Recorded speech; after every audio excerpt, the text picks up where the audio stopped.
First of all, I'd like to thank you both, Warren and Betsy, for participating in the Celebrate Life Summit with us. We really appreciate you being here with us. Sean and I are very excited to share your story and your thoughts and insights about traveling with your spouse and selling your stuff and living your dream. So thanks for being here. Thanks for having us. Our first question is, what made you start with the Married with Luggage blog? Well, the story started basically in 2007, I believe. Yes. Betsy's brother had a heart attack at 35, and so he's fine now. But it was one of those scary moments where you start to realize that life is something that is short, and you need to actually figure out what you want to do with it. And so that was the first kind of beginning process. Mm-hmm. And then several months later, a good friend of ours suffered a brain aneurysm in her early 30s, a vibrant, successful woman. And again, she recovered after about a year as well. But at the time, we just looked at each other and said, what the hell? We need to make some changes. And so at that moment, over a long dinner with friends, we finally just passed the question around the table, what would you do if you couldn't make it to your 40th birthday? And so we decided that ours was travel. It was easy. I mean, but then we didn't miss a heartbeat. It was going to be to travel around the world. And so the next morning we woke up. She came downstairs and asked if I was still serious, if I was, or it was the margaritas talking. And I had already started building the website, and so we were already planning out the trip, and it began from there. I mean, we took off running from that moment and not missing a beat. And so I think the reason, though, we mainly started the website was so that our moms wouldn't think that we were crazy.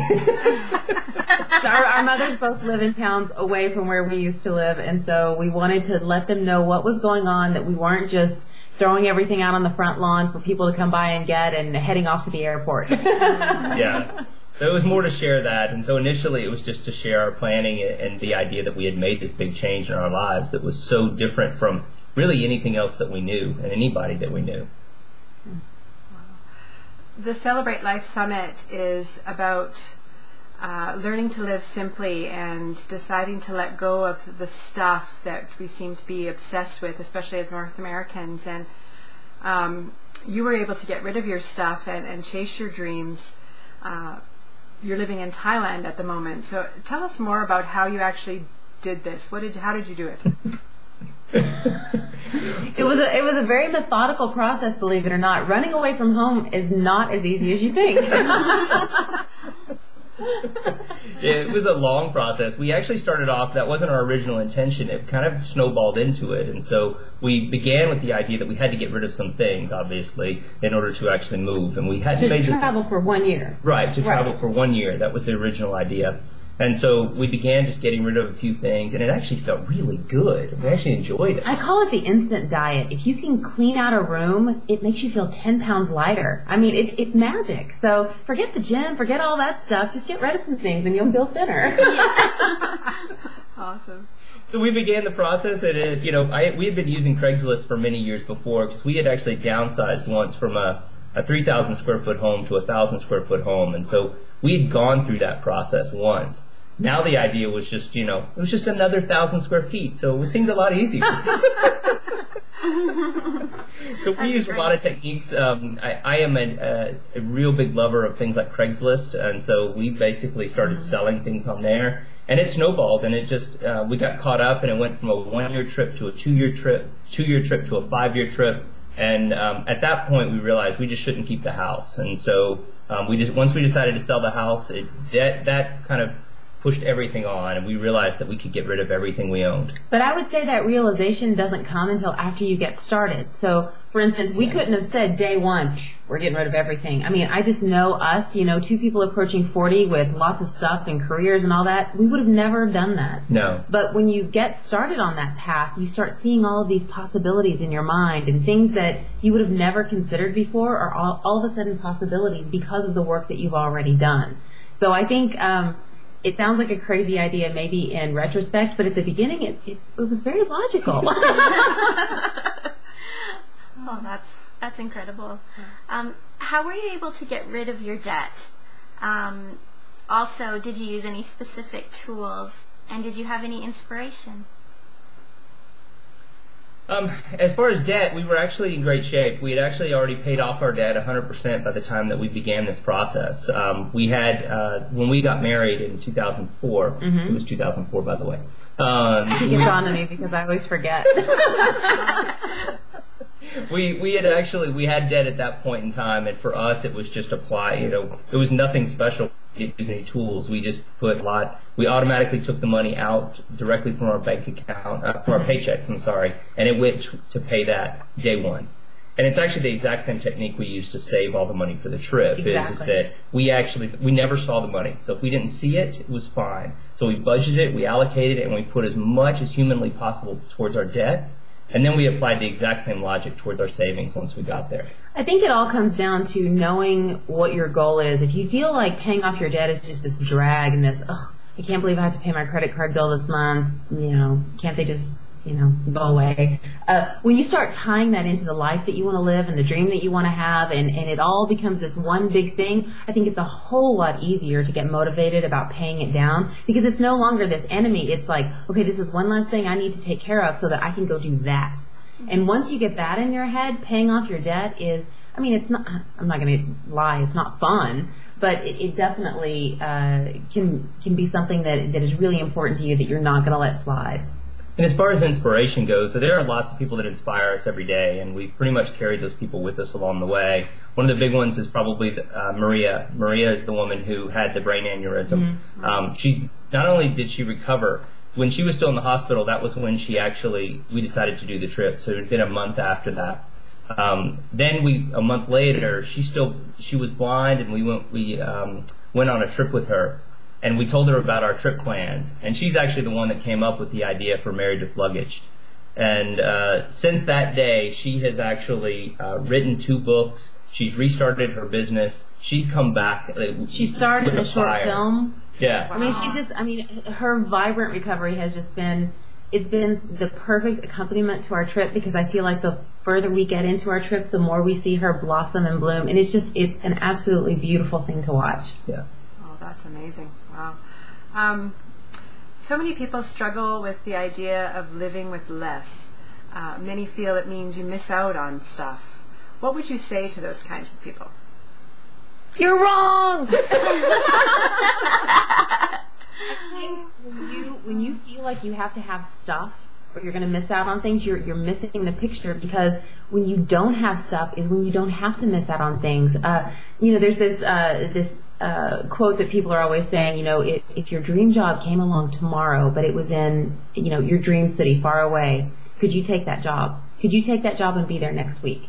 Now, I know most people are not going to be able to sell their homes, get rid of their stuff and all that, but are you so bound down by your stuff that if your dream came along and said it's happening in a week, that you'd have to say, sorry, my garage is full of boxes and I haven't even unpacked them from 3 moves ago. Can you do that? No, Yeah, I think that the issue is that our stuff was holding us back. Absolutely. And there was no doubt about it. And the challenge is the only time we really realized it was when we got rid of it. Once we got rid of it, we have complete freedom. Now, we are the extreme freakish case. We carry everything with us in 2 little backpacks. And Did you just call us freaks? No, I said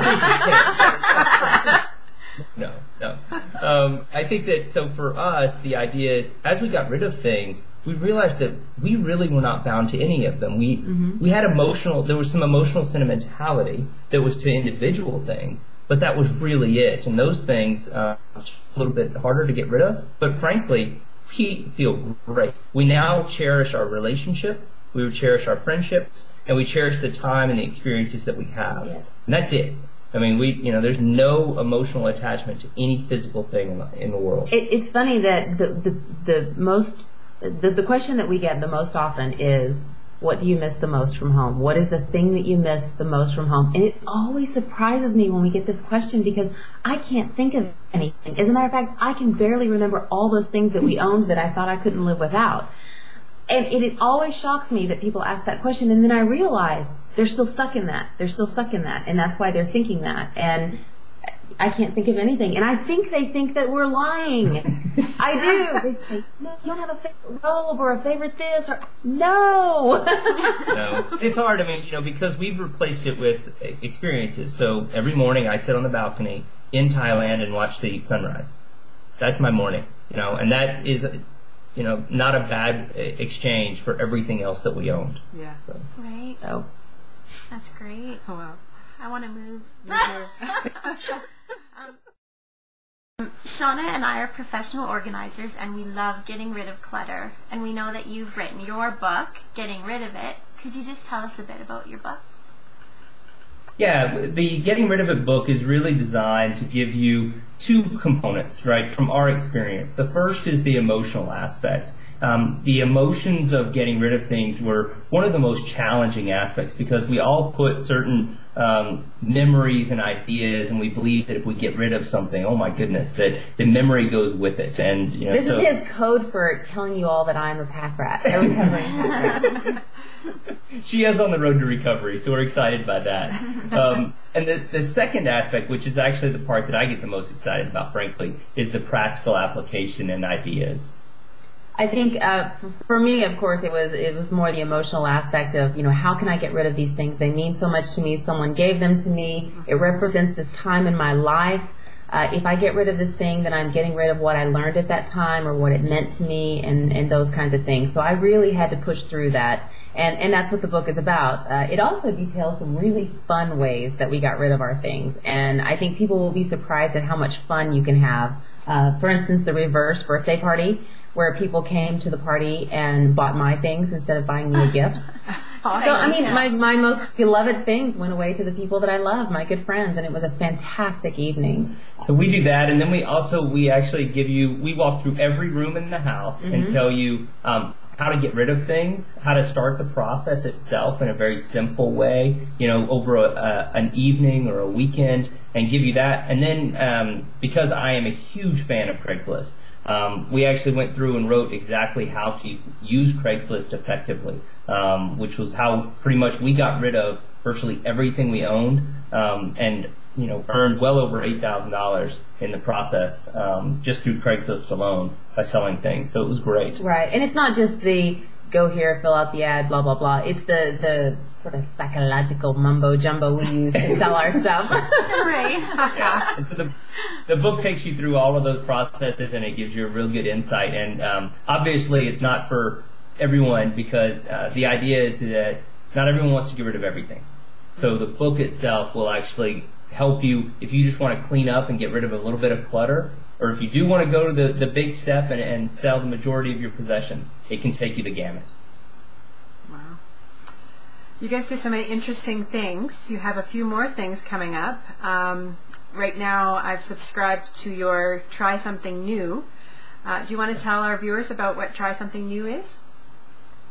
Well, Try Something New is a very confusing title that, well, it actually means exactly what it says. Every issue we interview someone who has tried something new.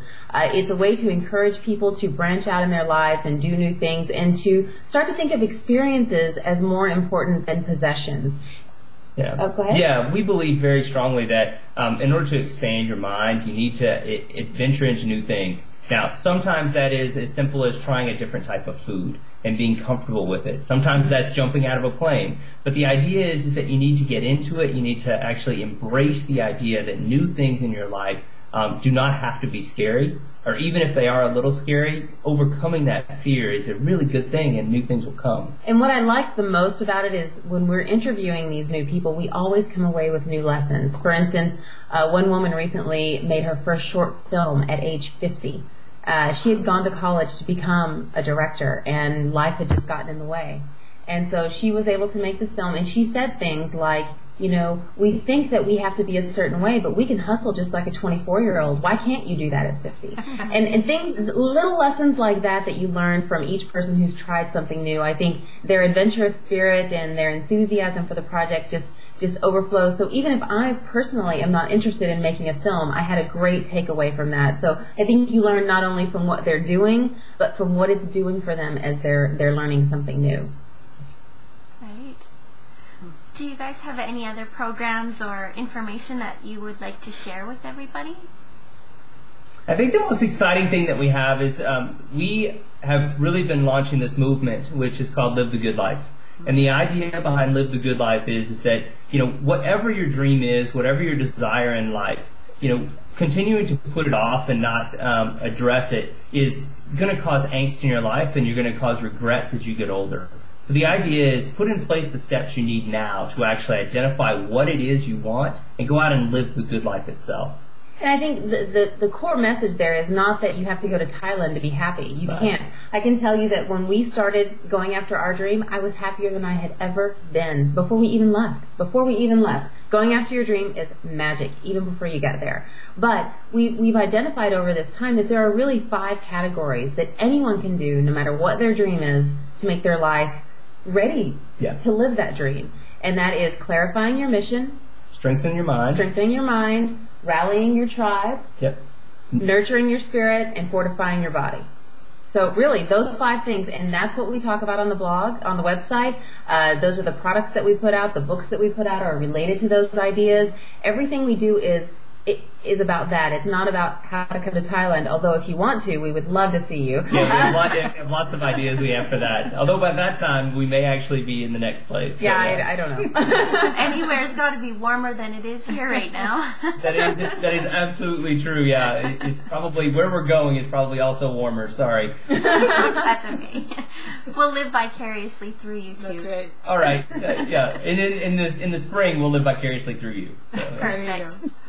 That's exactly why we wanted to talk to you guys, because that's what the Celebrate Life Summit is about, is living that good life. Life is way too short, so let's celebrate it. So thank absolutely. you for sharing that with everyone. Yeah, absolutely. Thank you guys for having us. This is wonderful.